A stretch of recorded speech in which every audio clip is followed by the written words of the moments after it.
Welcome, everyone. This first week of November, hard to believe that we are already into the holiday months. It's so good to see you all there in your homes. We love when you have your videos going, and grateful to see that some of you are taking our advice of eating your dinner while you join in. Cora and I have our steak and mashed potatoes and a little bit of Nutter Butters for and asparagus. So feel free to eat as you're joining along. It's like a good dinner conversation. Most of you have been here before, so you know kind of the gist of how it goes with everyone staying muted for the most part. And then when there's conversational pieces, feel free to unmute and enter into the conversation, or you can raise your hand or use the raise your hand feature. I'll also be monitoring the chats along the side. But how fun to get to continue through this Chronicles of Narnia series now into Prince Caspian. We hope you've all enjoyed reading it. If you have been reading it along with us month to month, or maybe it's been a while since you've read, or maybe you're anticipating entering into this adventure. But Cora and I have still been loving it as our nighttime bedtime stories, and she's found it quite magical and adventurous. So there's sure to be good discussion to come. Thanks for being here, and Father Ganz will take us into the book. Well, Mary, thank you. I look out in these rectangles and I see in the middle of my screen my brother Bill, who just got back from 10 days on the high seas with pirates and on a fishing expedition. And I had one photograph of his time out on the high seas, 200 miles off the coast of Baja or something like that. And he was holding an 800-pound tuna in his bare hands. And I could tell, I zoomed in, I could tell it was actually made of plastic. But anyway, I didn't mention that to him. So welcome back to the shore, Bill. And I see Bruce, Dr. Bruce Bolton over there, who was watching with interest a couple of our dear friends who were running in the New York City Marathon. And Bruce has done that a bunch of times. And one of them is a man who is, his wife is just about to give birth to their very first son. So he was running marathons within days of the birth of their first child. And I see Richard Hook there, who is the chair of the board and the president of the Institute. And he and his wife just got back from London, where their daughter had their first child and was 6 or 7 weeks in London town.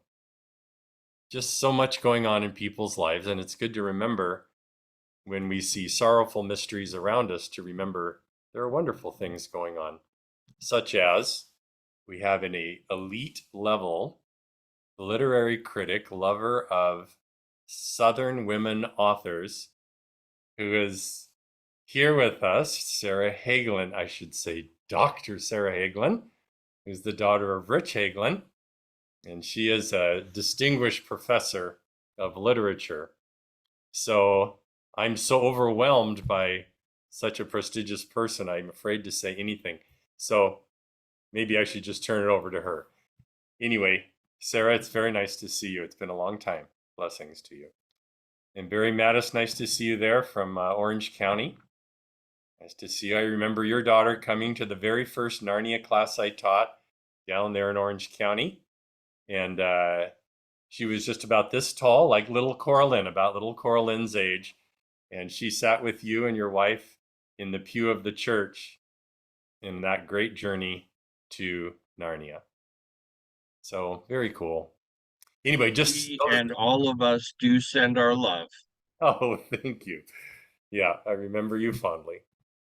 So I know Carol and Rick Klobuchar. That's the the the lead of the Ganz siblings is my sister Carol. She was the first version 1.0 of Ganz children, and she is a teacher of scripture on this morning.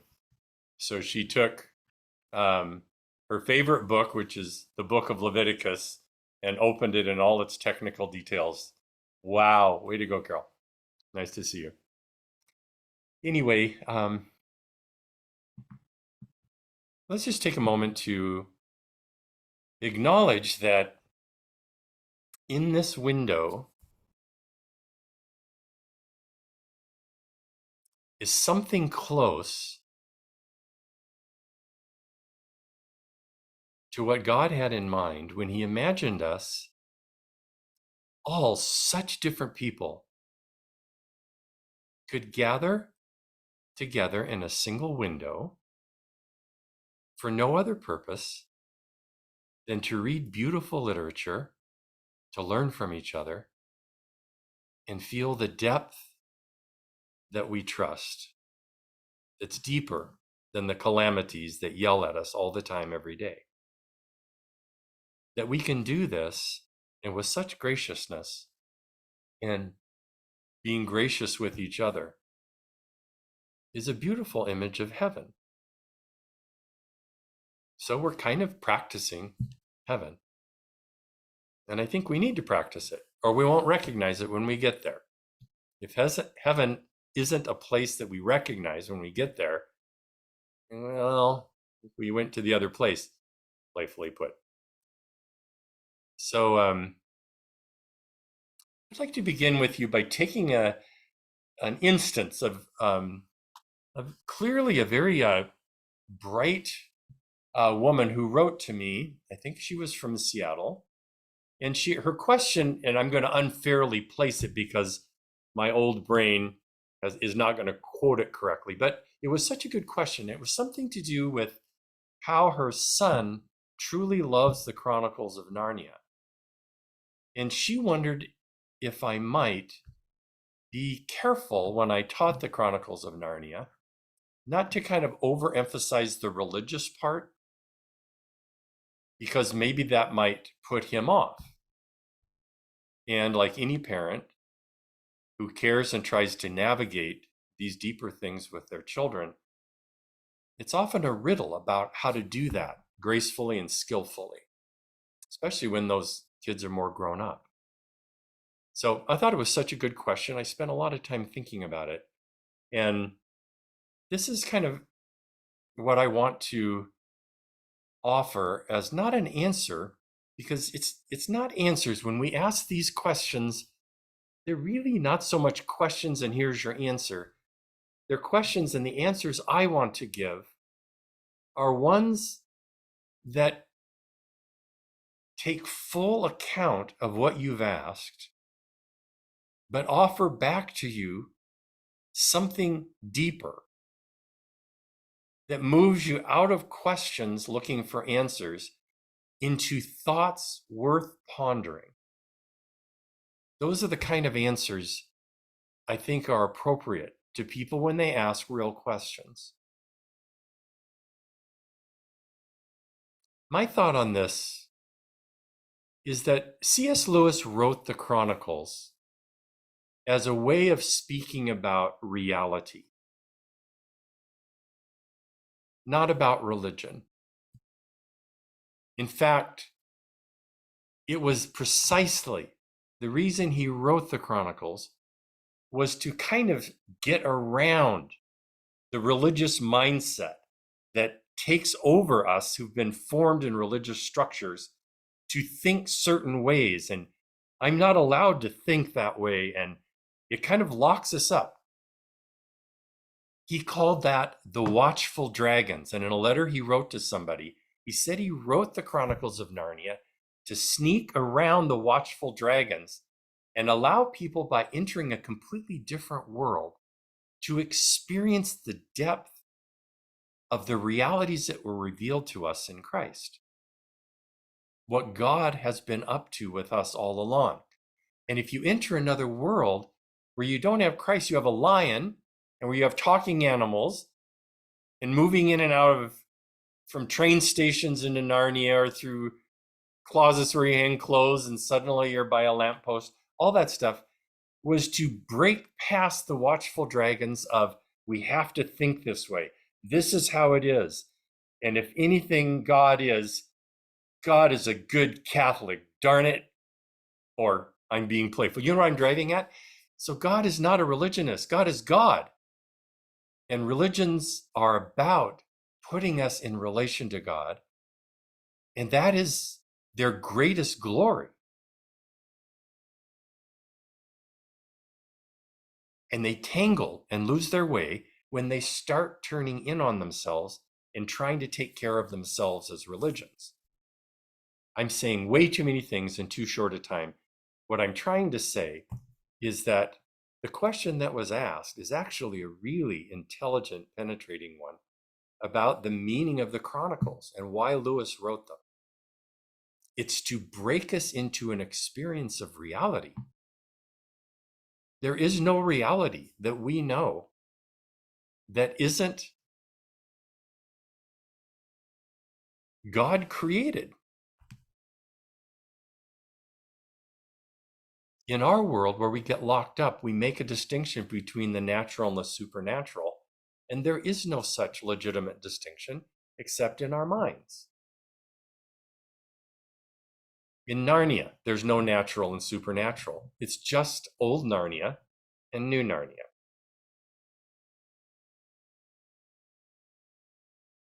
So, if I may just conclude by saying the abiding problem with religion, and remember, I have given my whole life as a religious person. So whatever critique sounding thing I say about religion comes from deep love for this and trying to help people past watchful dragons that keep them from the adventure of faith. The abiding problem of religion of any stripe in any age is that it can so easily become an idea, an idol of thought, rather than the means of finally really seeing what's going on, of being able to dwell and to remain rooted in reality.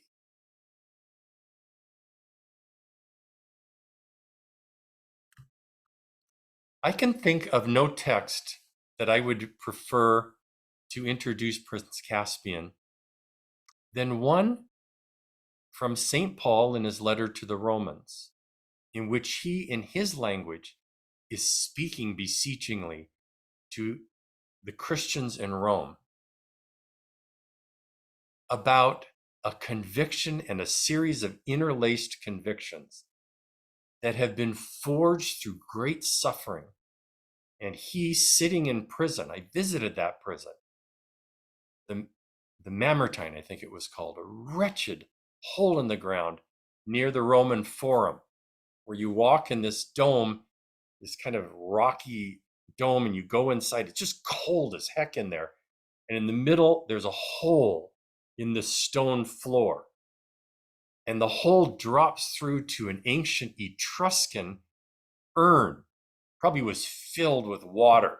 So it's very deep and huge underground. And the worst prisoners, what were considered the most dangerous, were thrown down in that hole. And if they thought you were really dangerous, they put you in chains in that hole. And you were left in complete darkness.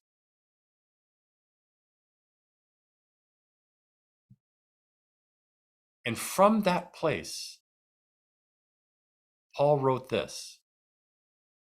And as I read it, as a kind of benediction, a prayer for all of us, think of Prince Caspian and how much of Prince Caspian you're going to hear in this reading. Romans 8, starting at verse 18, sounds like this. In my estimation, all that we suffer in the present time is nothing in comparison with the glory which is destined to be disclosed for us. So now think of Narnia. For the whole creation is waiting with eagerness for the children of God to be revealed. It was not for its own purposes that creation had frustration imposed upon it, but for the purposes of him who imposed it, God. with the intention that the whole creation itself might be freed from its slavery to corruption and brought into the same glorious freedom as the children of God. We are well aware that the whole creation until this time has been groaning in labor pains. And not only that, we too who have the first fruits of the Spirit, even we are groaning inside ourselves. Think of the longing in young Prince Caspian when he heard the tales of old Narnia, the longing he felt.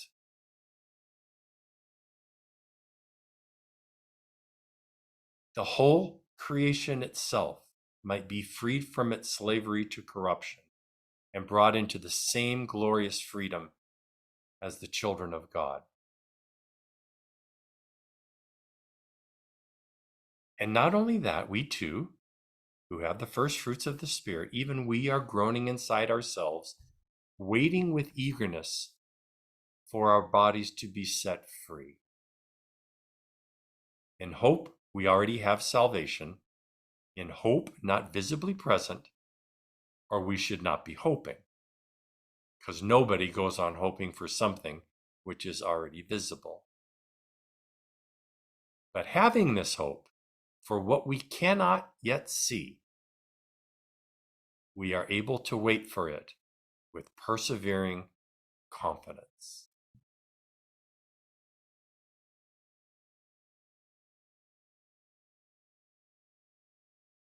Any comment on that beautiful text from a man in absolute, the worst possible prison you could be tossed into? And this is what comes out.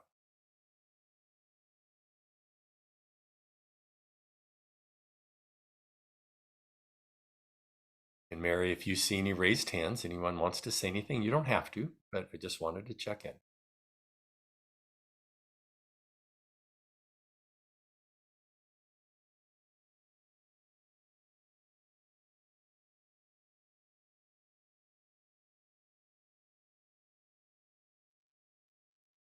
Well then, gracious Lord, we offer you this evening. Thank you for being with us.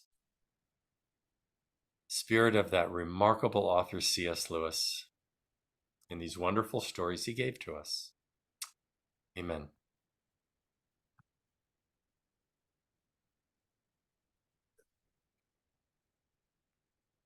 Couple content quotes as we begin here.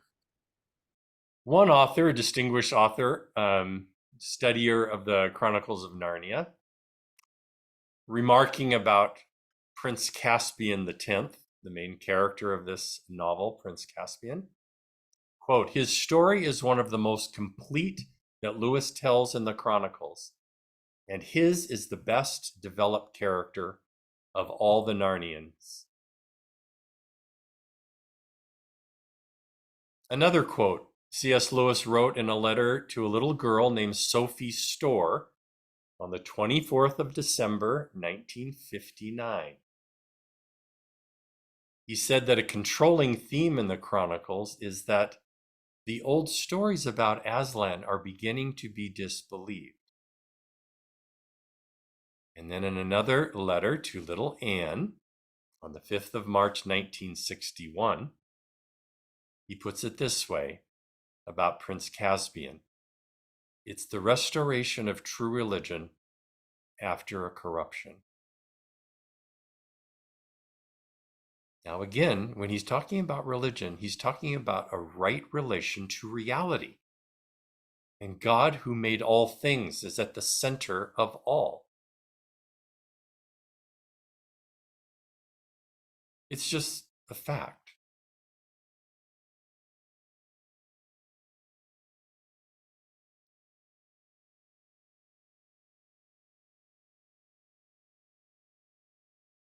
Now it's your turn.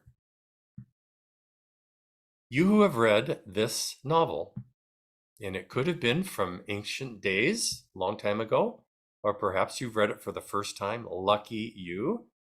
Or perhaps you reread it, which, according to C.S. Lewis, starts to make you a real reader.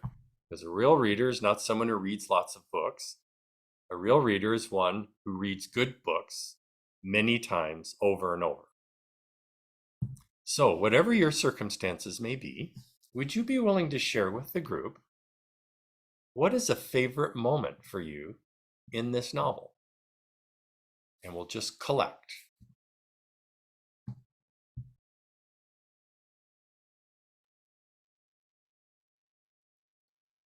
Go ahead, Richard. When Lucy sees Aslan and no one else can. And do you mean which? Do you mean in the forest there? Yeah, the first time and then she wants to follow, Oh, that time. Okay. and Yes. she can't convince the other children, and then in their own strength they go the wrong way, but she knew. Yes. And then there's this whole conflict as they kind of discover that, yeah, he's really there, and they begin to be able to see him. But for some reason, that narrative is the central theme of this book for me. Wonderful. Thank you, Richard. Another Richard, but Rich Hagelin. Hello, Bill. Hello, Rick. Hi Hello, there. Sarah. Yeah, my favorite portion is when the talking animals finally start to take on some life, and the children begin to see them again. Especially, I've always loved Reepicheep. That's my favorite character in all of the books. Just his attitude and his belief and his innocent belief in everything that's right. Yeah. And then, of course, I remember reading them to my kids, including Sarah there, when they were young. And that gives a special meaning to all of them to me. Yeah. At some place, C.S. Lewis said if there was any character in all the Chronicles that he would most like to be like, it would be Reepicheep. That's very telling. Thank you, Rich. Anyone else? I'll Go take ahead, a Gary. crack at it, Rick. Oh, go ahead, Bill, and then we'll go to Or Gary. Bill, yeah, and then Gary. Sorry. It's, I guess, the part when I reread this like a month ago in preparation for this, and read it for a while. And what struck me this time was it's not a pleasant part of the book, but it really struck me, which was the dialogue that happens in Aslan's house when the kids finally get to the Aslan's house, and then they start to listen in on the conversation going on inside between Prince Caspian, Truffle Hunt. I think the doctor Cornelius is there. Yes. I think Knickerbrick is there for sure. And then these two guests that they don't know who they are. Yes. And the way they question the belief, do you really believe that there really is a lion? Do you really believe that there is Aslan? We know about other powers that may even be stronger. And it's a seduction of evil that tries to turn truth into falsehood and falsehood into truth. It's a real working of evil. That's what I think one of the hallmarks of evil is twisted explanations, complicated reasoning that usually indicates that something isn't true. And I just found that dialogue just fascinating and really apropos to our times, where with all this media, it's so hard to sort out, is what we always thought is right and wrong right or not? And that's being questioned. Are we male or are we female? I mean, that's being questioned. I mean, how ridiculous. And yet it's going on right now. Yeah. And that's what stuck out to me when I read it this time. Thank you, Bill. I love the way you put it. One thing I would say, Bill, is we're going to come to that scene because I remember you told me. And so I spent some time going to that scene, and we'll return there later on today. But one of the things that I think is even more insidious about that conversation, it's not so much right and wrong or true and false. It's the reducing of true things to opinions. Well, this is just your opinion. So in some ways it's darker and more sneaky by saying, well, it's just your opinion. Well, we'll have a good time with that. Even as dark as that scene is, it's really an important one. And of course, my favorite is how Truffle Hunter, just so steadfast, keeps saying, for heaven's sakes, the answer could be right at the door. Who knows? And of course it was. So anyway, thank you, Bill. The House of Sharf. Yeah, thank you. I just, in passing on what was just mentioned, I also am just so fascinated by the sort of moral explanations that are throughout the canon of C.S. Lewis. I'm thinking, for example, as they are walking through those three doors at the very end, I'm reminded of The Great Divorce, where people are on the bus. Yes. And they have no clue what actually lies ahead for them if they would only stop being attached to what they thought was good for them. Yes. That's kind of what's happening with the Telmarines at the end. But I think the most beautiful part of the book, and it has echoes to me of that glorious passage in The Magician's Nephew, is this imaginative flight through the glory of the triumph of God in the world.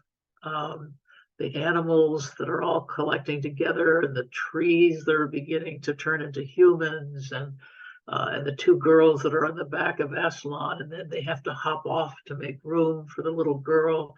I mean, it's just it's sort of morally imaginative. It's mystically imaginative. And as I say, it reminded me of the creation of Narnia in The Magician's Nephew. And that was my favorite place. Thank you, Gary. We have time for one more. We have a young Vivian that I think wants to offer something, or maybe Josh. There you are. I was going to chime in. Hey, Father Rick. Hey. Sorry if our Wi-Fi is bad on the farm and the audio comes through poorly. I'm sorry. One of the things that I love about this book is the deepening and expanding of Eustace as a person.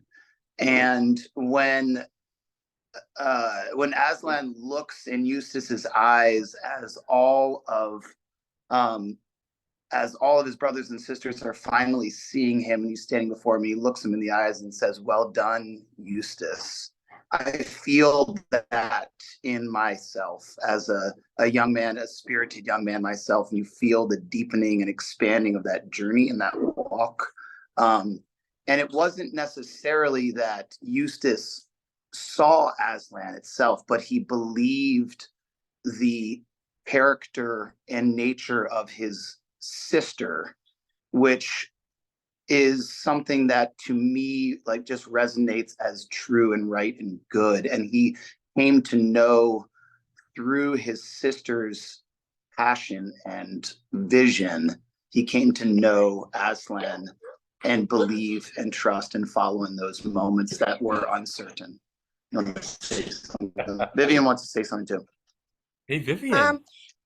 That book, it just helps me all the chapters. It just makes you always want to come back because of all the adventure and all that, I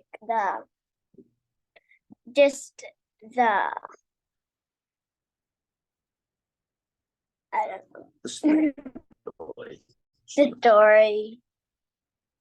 I like the story. Yeah, he's a great storyteller. I like it too. So when you read a chapter at night and then go to bed, let's say you do that, you just can't wait till the next night. And it's almost like, why do I ever want to go to bed? But I really do, because then I get another chapter. Yeah. Well, it's nice to see you. Thank you for speaking up. And I'm just so glad to see your dad. I haven't seen him in so long. So blessings to all of you guys. Thanks for speaking up. And Carol. Go ahead and hop in, Carol. You're muted. Unmute. Unmute you there so we can hear you there. There we go. I really appreciate what you said, Rich Hagelin, about Reepicheep. You know, the tiny courage of this singular person made such an impression on me. He wasn't big, he wasn't an armor, you know, like an army or anything, but he had so much fierceness and belief and courage. He made a huge impression on me throughout. I mean, he wasn't in all the books, but he may as well have been, because he was an example of what I think God wants, is each person to step forward with the gifts that they have and use them for the glory of God. Yeah. Thank you. It reminds me, there's a kind of a poster that used to run around the Air Force. It was a picture of this mouse sitting on top of the little hill and an eagle swooping down on it. And the mouse is making an obscene gesture toward the eagle. And I've always reminded me of Reepicheep. That's awesome. Oh my gosh. Well, my sister Carol is such a puzzle because she says she likes Reepicheep and is inspired by him. But her favorite animal of all is cats, and they eat mice. So I can't figure Carol out at all. Thank you. Well, let's take a moment here. Thank you all for that. And it's just the place where these stories hit people are like those wardrobes or a horn that calls us into Narnia. Each of those places is a way into Narnia, a way you got there. And by your willingness to share your way in, you dragged us in with you and allowed it to see the story from your perspective. Thank you for that. In this story, we've already mentioned one of them, two of them. There are three great characters that now are introduced in the Chronicles of Narnia. There's Trumpkin, the red dwarf. He's like the realist. Huge beard, red whiskers, great spirits, brave, a droll sense of humor. He loves those alliterative expletives like horns and halibut. He's very playful that way. But his line, there's a great line where he always speaks up and speaks his mind. He is brave and loyal. But when he speaks a word to his king, whether that's Aslan or Caspian, "You are my king," he says. "I know the difference between giving advice and taking orders. You've now had my advice. Now it's time for the orders." Trumpkin, what a great character who becomes Lord Regent eventually, especially when Caspian goes off in the Voyage of the Dawn Treader.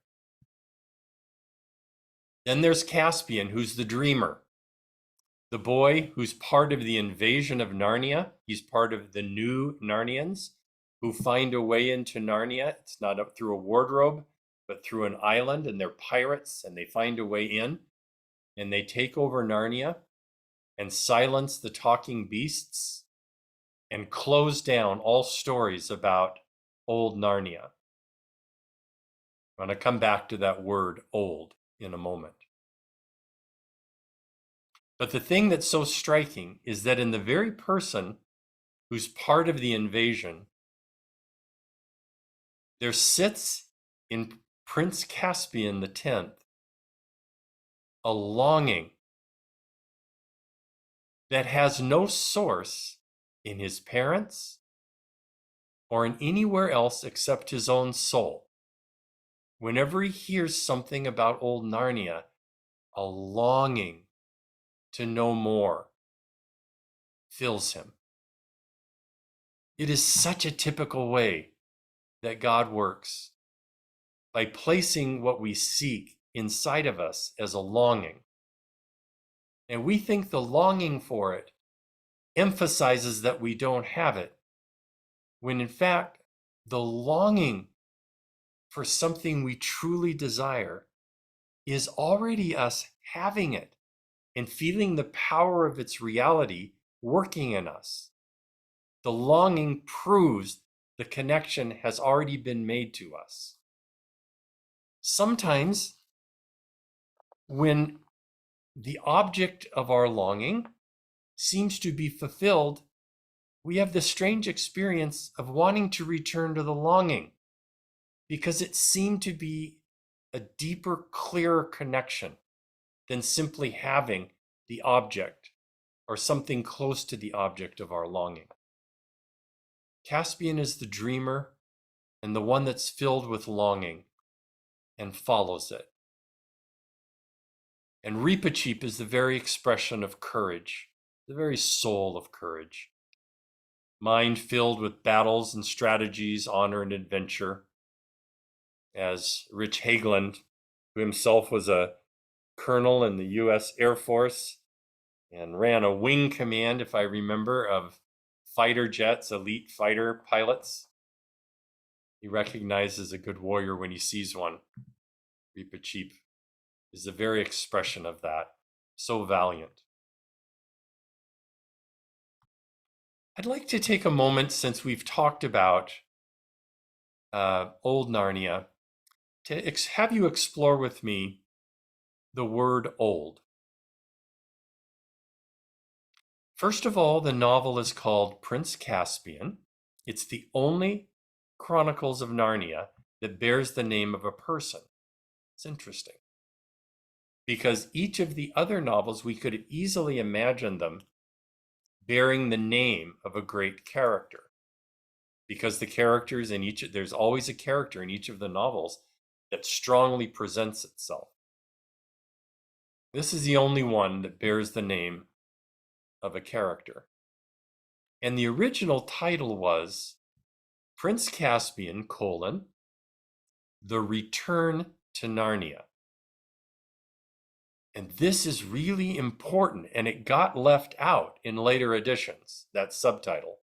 But it's actually a key, as they would call it, as Dr. Sarah Hagelin would know, it's a hermeneutical key to understanding the whole story. The idea of a return to Narnia explains a lot about the structure of the story. Let me see if I can explain it to you by thinking out loud with you about the adjective old.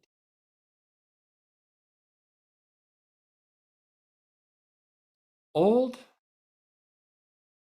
as in return to Narnia, to old Narnia, is about refinding something. It's not about old and worn out. So listen with me to a portion of a very long entry in the Oxford English Dictionary around the adjective old. And as you listen to it, I don't want you to think so much as what an interesting definition in the Oxford English Dictionary. Think of all the ways that you encounter the word old in your life. Old people, old cars, old age, whatever, Old Testament. How often the word old, and we don't think about what we mean when we use the word. So I want to slow us down and have us think about it. The Oxford English Dictionary at old, it's from Old English is where it pops into a language you recognize as English. This is, Old English means Anglo-Saxon. So it's the language that developed after the Romans were driven out or ceased to have hegemony in Britain, and the Angles and Saxons took over and their language started to affect and become the common language.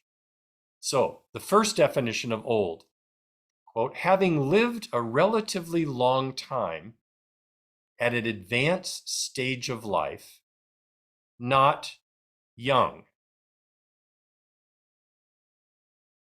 So when we hear old, we're hearing something around months and years. we hear chronology coming forward in the use of the word old. But think how odd it is that we can talk about me in my 70th year. Someone might say, especially if she's Cora Lynn's age, gosh, she's old. Which means I have a whole lot of years piled up. But we also use old to describe something that is way back in time, not way ahead in time, like me at 70 years, from the time I was born to 70 years old. It means old in the sense of going backwards.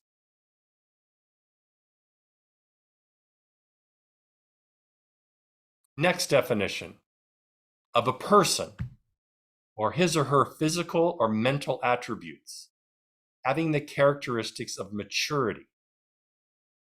Another meaning of old.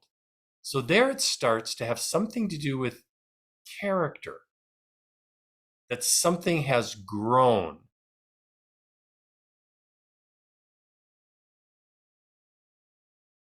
Next definition, also Old English, that dates far back into the past, of ancient origin, made or formed long ago. There's that thing I was describing. One way of thinking of old is I'm way out from where I used to be. So it's going out through the years to 70 years where I am. This is old in the sense of going backwards, as far back as we can go to primeval time. That's old, which for me would be young because it's going the other way. I'm playing with you to get you to think with me about old and what it will mean when we talk about old Narnia, which is key to this story. Another definition. This gets closer to something we often hear in our culture. It's an Old English meaning, quote, of a material thing that has been relatively long in existence or use, opposed to new, worn with age or use, decayed, deteriorated, or shabby. We often use that old thing. Throw the old thing out. We don't think about it, that these different meanings are all somehow jumbled in our mind. Which meaning do we mean? Another meaning, Old English. Old means of long practice or experience, a veteran, experienced or skilled in a subject or art. Their old means highly developed, practiced, a real pro.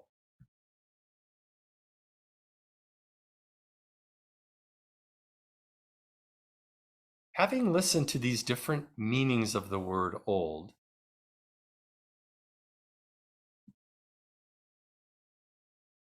what do you think is the right meaning when the book refers to the old Narnians?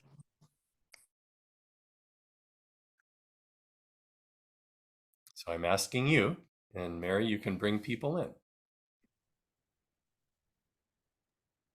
Yeah, Sarah. Go ahead, Sarah. Unmute yourself there, Sarah. Yeah. Yeah, so I love that you're getting us to think about old and new in this way, and that you brought up like Old Testament and New Testament, because we always think of Christianity as like coming in with the new and replacing the old. And so thinking about the things that are about rejuvenation that have to do with Christianity as being of the new. So I agree that like Lewis is playing with that relationship to time here, but I'm also really struck in terms of what you just said by the transition from the sort of real world or the world of England to Narnia. And in The Lion, the Witch, and the Wardrobe, that happens so much through things that are associated with the old, right? Like they're sent to the country to get away from the Blitz during the war, and they enter through the wardrobe and they're pushing through all of these like fur coats. It's like all of this stuff that's associated with the old. And then they get to the space. I see a guy named Barry who like has the Narnia thing behind him on the Zoom, right? Like, and that famously is like, you know, there's that story about Lewis like having in his head the idea of the lamppost and the parcel and the snow, and that being sort of like the center of this. So then I'm always fascinated and don't quite know what to do with the fact that the transition in Prince Caspian is different than that. It's that this transition that's at the train station. Like you have to imagine that J.K. Rowling is kind of basing some of the Hogwarts Express stuff on this moment. But it's this like technology that's associated with the new, but then all of a sudden it's like gone and they're in this ancient space that is kind of empty. So that's not really answering your question, Rick, but No, but you're kind of what doing, I was thinking. well, you can tell what a good teacher she would be, is that you are thinking out loud and letting us listen in as you're thinking. That really helps us always. Mark. Well, Sarah, that's a tough act to follow. Mine was just, where I went with it was you were talking was the notion of an old friend. That kind of a meaning of old, something that's rich and developed, and deeply meaningful. For all of us Ganses on the call, you know, Grandpa Frohoff used to, one of his favorite terms of endearment was to refer to us as old buddy. I don't know if you remember that, old buddy, and I can almost remember the way he said it. But it was a term of love and endearment, and when I think of old Narnia, it's that. Thank A you. longing for something that is down in the heart. Thank you. Beautifully said. Hey, Carol.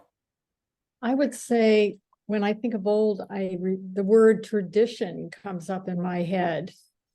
And I know that that's kind of got a negative connotation nowadays, but I think of it as a positive thing. It's going back to the basics.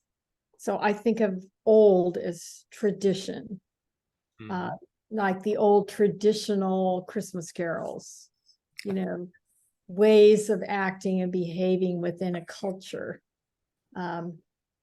But I really like what Sarah said. It is ambiguous, that place of what old within the new might actually mean. And it's very worth thinking about it. I'm so glad you're helping us, each of you helping us think about it, because there are different ways through time that we can associate old and new. Is new inside time as if the old encloses it? Or is the old something inside and new is around it? Yes. Or is new up ahead and old gets left behind? There's kind of a geometry of our thoughts that we need to pay attention to. How do we put these pieces together is really interesting in this story, because they interpenetrate in the story. So let me offer this thought just as we transition.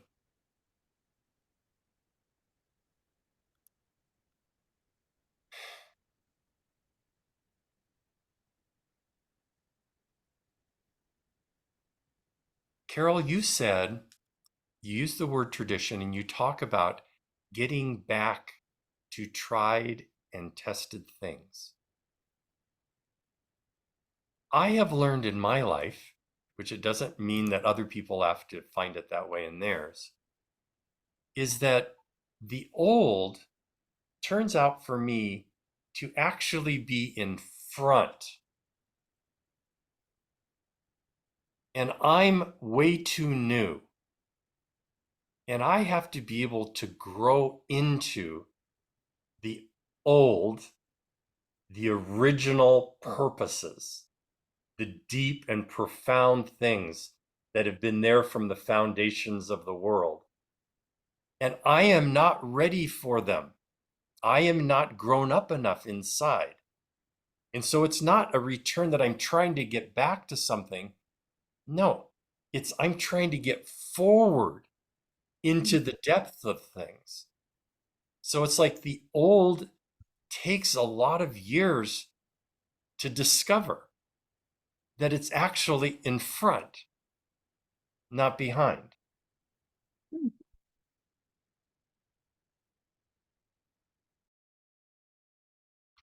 The Return to Narnia, as the subtitle, is a suggestion that the original purpose of Narnia has been forgotten systemically. It's been feared and forgotten and refused to be taught.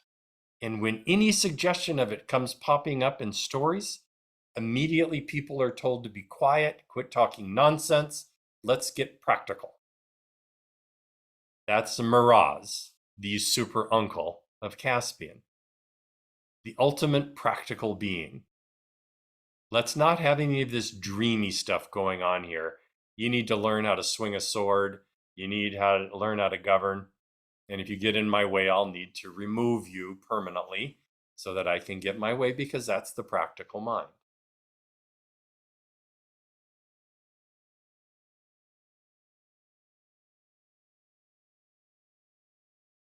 What is fascinating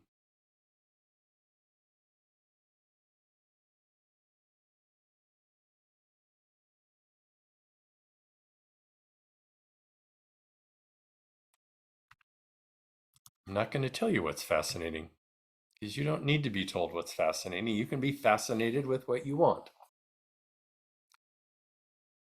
When the children are pulled off the train platform, Sarah referred to that, they were on their way to school, and it was dreary. And whenever you run into C.S. Lewis, certainly in the Narnia Chronicles, school is something that he does not esteem highly.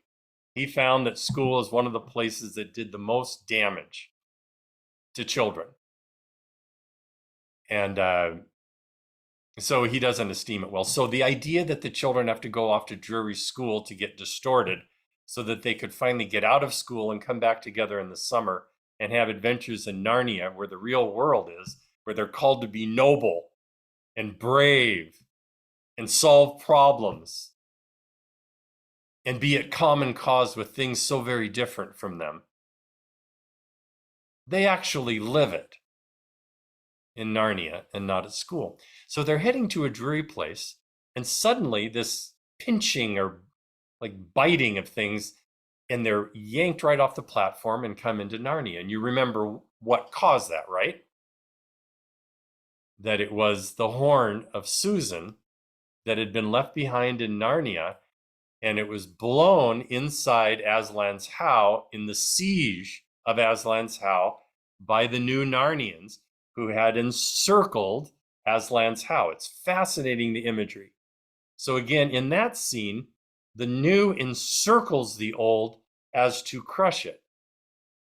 But the truth is that old Narnia is all around the circle of the new Narnians. They're completely surrounded by old Narnia, the original gift. And so you have these interesting concentric circles at work here.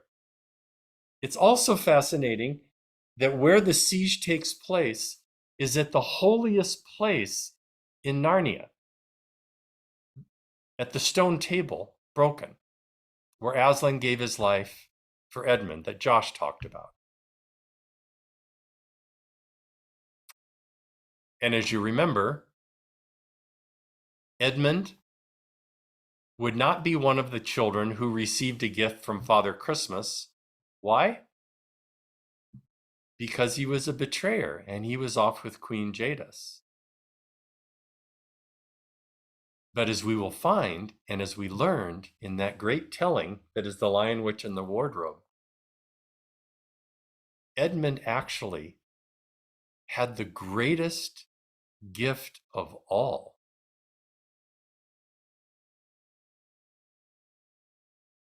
It wasn't a diamond vial filled with healing liquid like Lucy. It wasn't an incredible bow, perfect arrows given by Father Christmas to Susan along with the horn. And it wasn't a shield and a buckler and a sword given to High King Peter. It wasn't a gift like that. The gift that Edmund received, and the reason why he didn't have one from Father Christmas, is he would be given the gift of mercy. He would be given Aslan's own heart in exchange for his. And it's so important to see that gift and not miss it. And you saw it working its way through the complicated personality of Edmund, who had hurt himself in his behavior as a betrayer. As Josh caught it, you found it still working in him, in his willingness to remember Lucy and stand by her and say, I was the one that betrayed her before. I will not do that again. And like all the graces, they take time to work through our personality. And we see it happening there. I got distracted. Let me go back for a second and leave the train platform. They're pulled into Narnia. And where do they land? This is very important. At Cair Paravel. But actually, it's one of the wonderful ways of writing of C.S. Lewis that we go there when we first read the book. We go there with the children and we don't know where we are. We're in this incredibly dense forest and we can't move. And as we're reading and joining the children there, because they're the ones that bring us in, we are like them. And Lewis makes us be like them, trying to figure out, where are we? And they turn and the branch jabs them. And here it begins to reveal itself, the story. How is it that the children begin to find an answer to the question, where the heck are we? Is they remember their past. And a people who has forgotten their past will get lost in the present. They will not know where they are. And so you watch the children saying, well, wait a minute. These are apple trees, impossibly big, but they're kind of like what the mole lily gloves planted at the northern gate of Cair Paravel. They're starting to say it's kind of like that. But they're just so much larger. They're starting to piece together where they are now by remembering, as we learn, 1,000 years ago. It's only been a year in Earth time. It's been 1,000 years in Narnia time. That's why the trees are so huge and why they can't figure out where they are. And then as they imagine, like someone says, well, it's kind of like the apple trees we had at the northern gate of the castle. And that thought puts it into the children's mind of thinking the old stories. And so suddenly they're sort of looking like, well, what if it were, oh my God, there's a wall. Now, wait a minute. And there's a door. And as I look through the door, it comes into My gosh, the room is a little bit like what we used to have. By remembering old things is the only way they figure out where they are now.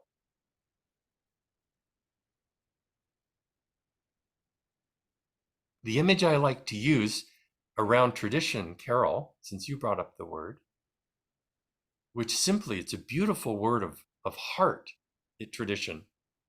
It means to give freely to somebody what you have. You hand it over to them. So it implies relationship with another. I give you this. Trado, tradere.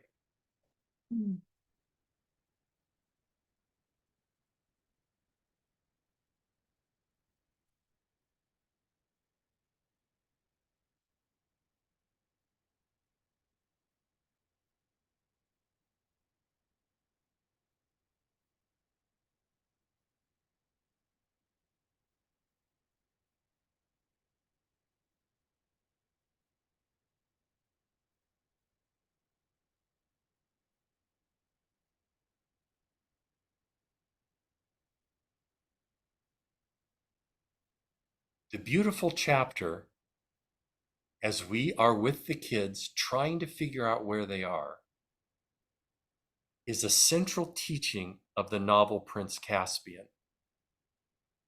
about how to think old things, not so that I may be old and broken down, but so that I may live wisely and aware of where I am now. My favorite image of this for tradition is of a rowboat. We sit in a rowboat and we pull like crazy to get where we want to go, but we're looking back the whole time. But it's not so that we can be back there, it's so that we can get forward. This is part of the old new that's going on. That's different than old Narnia and new Narnia. Invaders, oppressors, usurpers, new, and old, originally there, the gift of Aslan, all of that. That's a different kind of new old in conflict. The new old I'm talking about begins when we are taken into this mysterious place where we don't know where we are. And it's the children that remind us because they lived there. I think this is, well, wait a minute. Well, that's over there. That was the way it was in our and suddenly from the ruins, we discover we're at Cair Paravel. Isn't that beautiful? I was talking with Mary and I was telling her that there's no book. Honestly, this isn't an ad. There's no book that to me captures more essentially the meaning of the Faber Institute. Remembering old things, not so that we can get old and dwell old all the time and become old, but set through the gift of memory and the gift of courage and wisdom and love that was given in the past, things learned, that we can be young and fresh and fierce and aware in the world we're in now. They perfectly coincide. Just as Sarah said, Old and New Testament. It's not old, now we're done with that, let's get on with the new. They're utterly penetrated. The first gift and the second gift. The first foundation, the second foundation. You can't have the second without the first upon which it was built. You could forget the basement of your house, but it's there, and it makes possible your living room and your favorite chair. Whereas if they yanked out your basement, it'd fall down in a hurry. old, new, it makes us wonder. Now, one of the things, it is my favorite spot, I call it in myself, it's the Faber Institute spot in the story, is they recognize they're in Caspar, their old home, where they reigned as kings and queens of Narnia, placed there by Aslan the Great Lion. And as they're there and the night is coming on and they feel hungry and they're trying to figure out what to do, and they start eating apples, and boy, those were good, but you can't always be eating apples. You get tired of them. One of the children talks about, well, if this is Caspar and this is the room where we think we're in, there's got to be, the treasure room has got to be nearby here. In fact, I think it should be over there where all those vines are hanging down. I think it's behind there. And so, again, their knowledge of the past helps them to see what no one else could see. It's as if they could see through walls, which is what deep knowledge of our past gives us. Eyes for now, to see right through things like heavy vines that no one else could see through, and see there's got to be a door there. So they pull it away, and sure enough, there's a door. And they break through the door and go down into the basement, into the treasure room. And here's the thought. For 1,000 years, all those artifacts that are in the treasure house at Caspar, all of those representing all the graces and all the courage it takes to win those graces. That was Caspar during the golden age of King Peter, Queen Lucy, and Queen Susan, and King Edmund the Just. All of those signs have been there the whole time. And just because people forgot them doesn't mean they're gone. But someone has to remember where those things are and take people there and say, isn't that beautiful? Pick it up. Let me show this to you and tell you a story about where that came from. This is the meaning of tradition. Things that even we forget them, the reality of them is not related to whether we remember them or not. They stand on their own. And they've been there the whole time the new Narnians has shut down all knowledge of the past. And as soon as they go in there, the beautiful description of the kids starting to change, and Peter starting to look more kingly, and Edmund feeling strong as he practices with his sword. And suddenly, they're remembering and becoming again the life of old Narnia in the present, in the new age.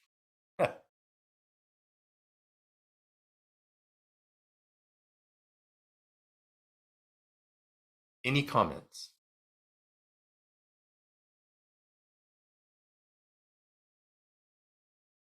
Oh. Yeah. Oh.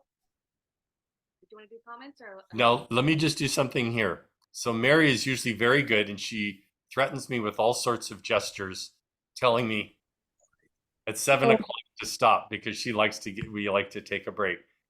And we've already gone to 7:10, which means only 20 more minutes. Do you have enough guts just for us to continue through, or do you need to stop? Do you have any courage of Reepicheep to be able to endure longer? Or should I surrender? Should you surrender to Mary, who will offer us a life of luxury and a chance for cocktails and yawning and walking? I've heard lots of let's keep going. Okay. Well, you'll show me mercy. I don't like to do that. I truly want to give you that break. Please forgive me this time. I just jabbered on. But is there Turkish delight to go with it? There, always a bargainer. Always a bargainer. Yep. You know, So- Rick, Carol, go ahead. I thought it was so amazing the way you described Edmund. You know, it just reminded me of St. Paul, who betrayed Christ Yep. and then became this tender caretaker for the Gentiles, the left behinds, the unwanted. It was a perfect description. I just, for some reason, that popped in my head that was like St. Paul. St. Paul. Beautiful. I love that his name is Edmund the Just, Mm-hmm. because only one who truly has betrayed and been deeply forgiven Yes. knows what just means when God means just. Mm-hmm. Too often, just resides, and it drove Jesus crazy. Just gets to reside in the mouths and actions of people who imagine themselves they've never failed or had any bad mistakes in their life. Yeah. And that is dangerous, and it hurts a lot of people. But Edmund, the betrayer, who was deeply forgiven by Aslan, is the one who truly understands what God means by just. Yeah. Yeah. Thank you for that. Any other comments? Yes, Barb. I love the way you just tickled our curiosity with all those different definitions of old. And it just reminds me so much. What the word that came to mind was reclaim. You know, to go and reclaim something that just had that deep down freshness, that's something original that endures. And I immediately started thinking about the term the primitive church and how often I've kind of invoked that as something I would love to return to when I look at a certain fossilization that's happened in the institution of church. And it just makes me want to go back and find what that flame was, the beginning and the relationships. And that's something there and beautiful and enduring. And it reminds me a little bit of the Richard Rohr when he says there's this paradigm at work where there's a kind of beautiful order and then it descends into disorder. And then the great journey is to find the reordering. And you can't reorder without remembering the original order. So I don't know, those are just things that came to mind when you were speaking. Yeah, Barb, thank you. Yeah.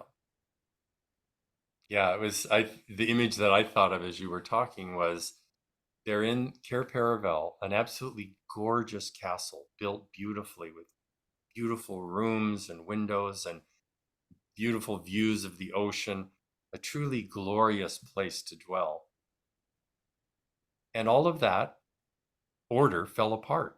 It came down like stones will. What didn't come down was the relationship that Aslan formed with the children and with Narnia, his creation. That does not go down. That always lived. The cornerstone, right? It is. It is the beating heart of it. It's the relationship that Aslan has with his creation, and then the children that he brought into his creation, or actually came through mysteriously through the wood between the worlds. Remember all of that? Ending up in Charn and then going through another pool and ending up at the place where Aslan is creating. The relationship is the center of it, and that's what endures. But to do the old new thing again, it's so interesting that in Prince Caspian, the new Narnians are the oppressors, and the forgetters of the original gift called Old Narnia, which continues to exist in the relationships of the animals with each other and some of the dwarves and the trees kind of having their part to play, and mice, bears, they remember.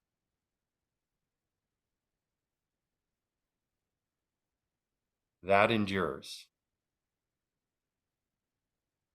But the solution that Aslan causes to happen through the magic horn that is blown in Aslan's how is to bring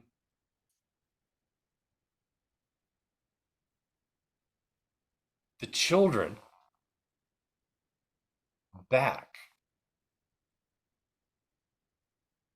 who in Narnia world are 1,000 years old,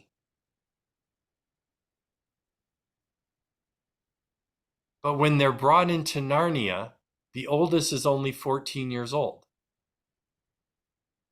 You see the play of time here? So they are 1,000 years old. Caraparaval was their home, and they grew up and had their whole lives before they returned back to their home, to Earth time. So they're 1,000 years old. This is King Peter and Queen Lucy. But they're really only, the oldest, Peter's only 14. The interpenetration, the mystery of time as it works in this novel.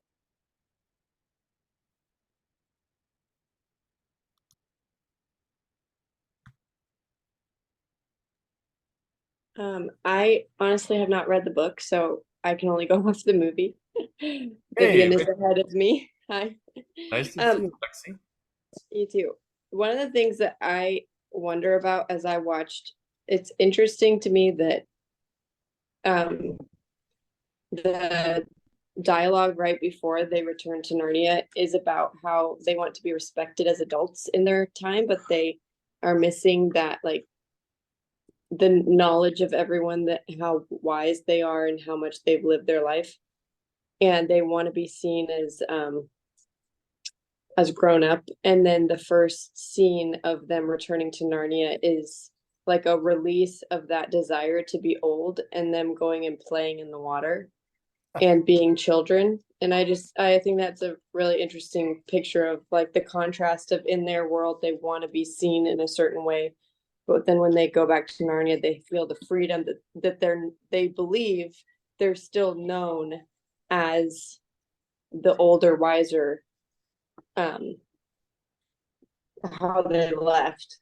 And so they have the freedom to play because they don't have that like desire to make themselves appear a certain way. Thank you, Lexi. I'm just so happy to see you, Lexi. I won't say anything about it other than to the rest of you. This is a woman who, she and her family were dealing with a circumstance that called on the very depths of them, and they proved themselves worthy. I was so impressed by the depth I recognized in her leadership and her husband's and their family in facing this circumstance. It was something that I'm still thinking about. I was so proud of you. So Lexi, I will say, if I might, that it was her dad who wrote the novel The Shack that many of you read, that had a profound impact in the world. And maybe some of that same wisdom went pure and bright straight through Lexi too. So anyway, it's nice to have you here. Good to see you into your home there. Well, Rick. Yes.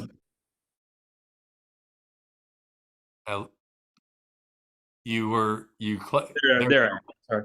I just wanted to follow up on Lexi's comment because I think there's a significant thing that happens here.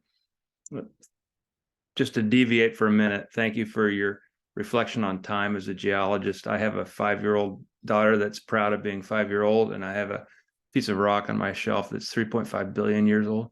So time is it's a fascinating concept. But when the children arrive, they don't remember yet, and they love the beach. Lexi's exactly right. And then they become thirsty, so they seek fresh water by going around the cove, and then they go up the river because they're hungry. And so they're naturally moved towards Cape Paravel.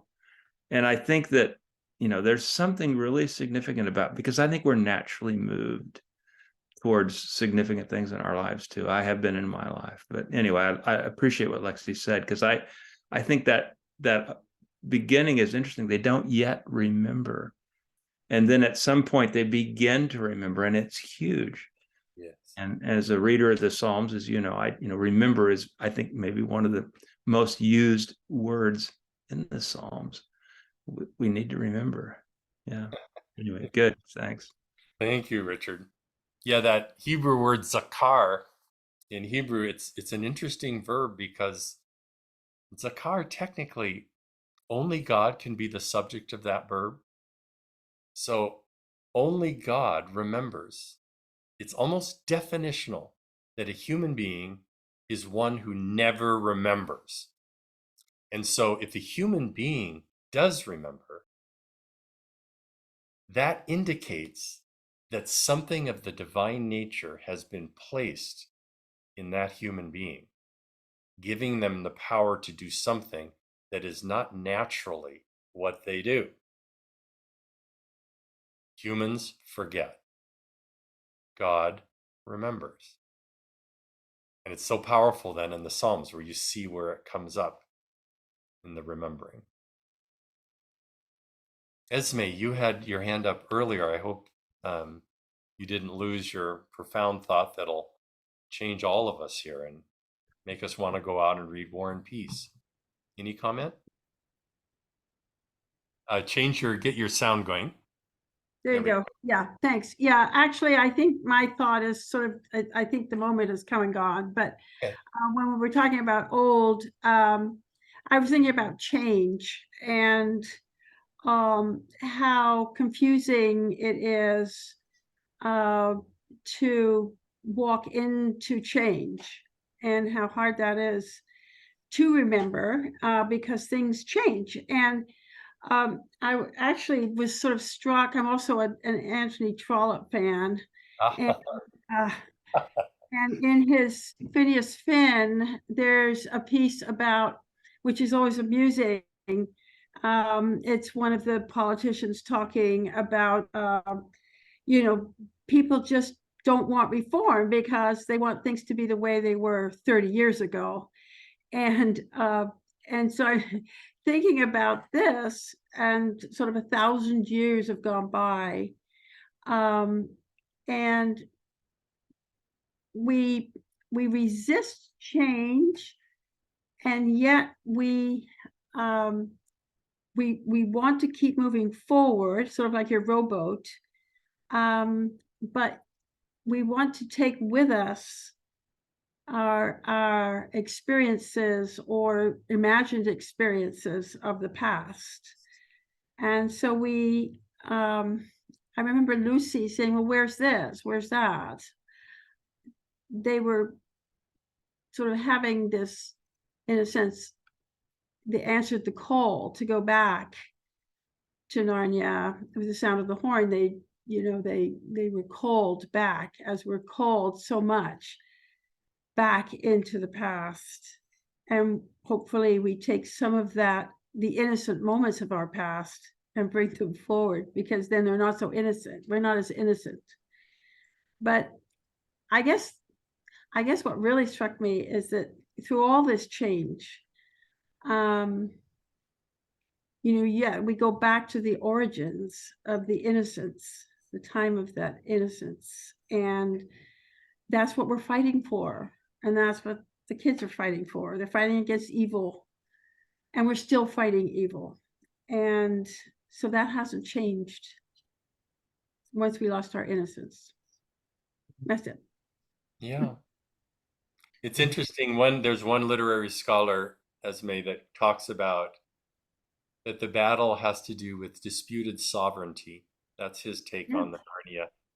That in each of the novels, there is the world and the order that Aslan, through the beautiful voice that we hear in The Magician's Nephew, bringing all existence, everything into existence through his song, that the sovereignty of the Creator who made things just so and filled them with beauty and purpose and courage and all those things that we esteem and love in the good characters in the Chronicles, those put in there, and some sort of entity, some sort of group or person who stands up against that and challenges the reality of that and says, no, reality is what I want it to be, and it's going to be this.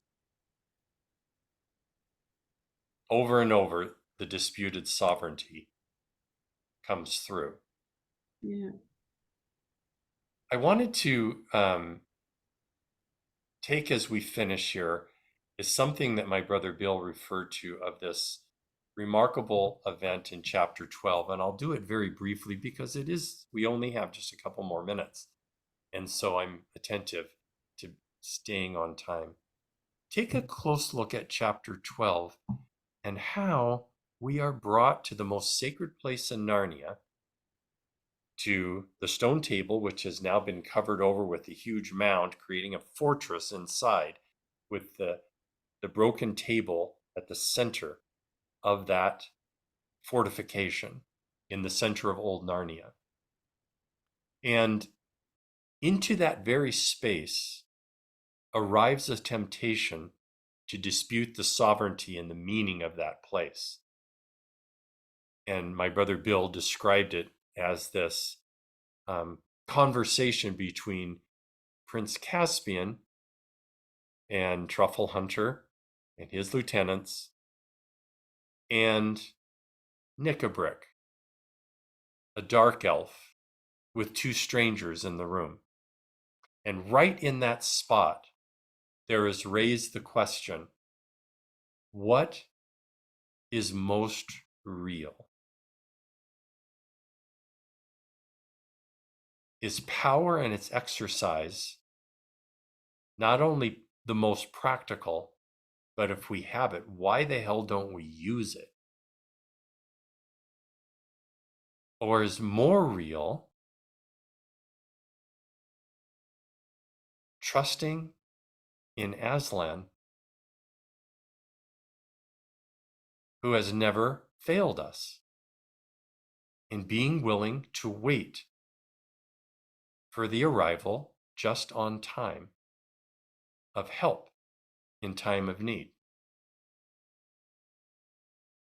How many mistakes in the history of the world has been made through impatience, an inability to wait and let the circumstances fully develop and come exactly to a head, so that right at that moment, help comes just when it needed to come and completely changes everything.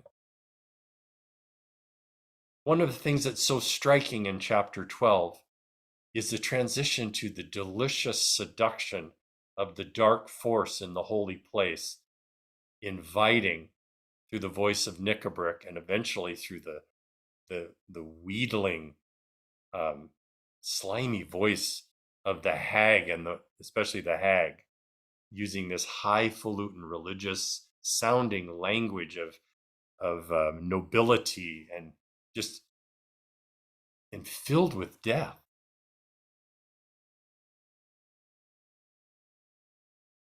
Well, the solution to that is literally right outside the door.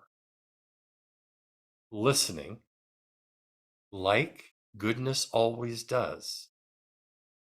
It will listen carefully first and then act.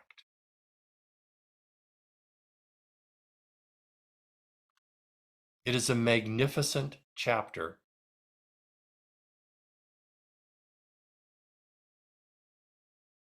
that would be worth all of our prayerful consideration as we consider the kinds of options that we feel being offered us in the wider world to problems that truly vex and scare us, leaving us often feeling helpless and out beyond our abilities. We definitely hear this conversation, this same one, in chapter 12 in Narnia, being played out in our ears now. And there's much wisdom to be found inside that conversation. I wish I could have spent more time, but I just want to say that because I'm going to stop because it's 7:31. So I'm already a minute past our promise. So give me just a moment.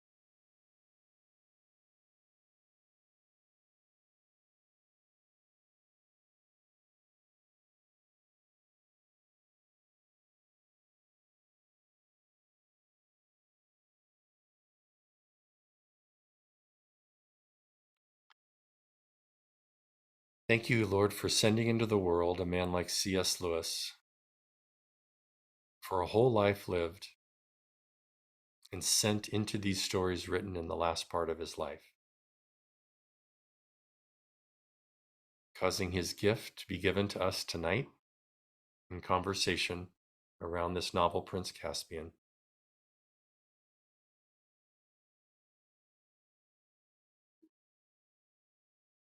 Teach us the wisdom of the old and the new, the relation of both, the interpenetration of both, and help us resist the easy setting against each other, the old and new.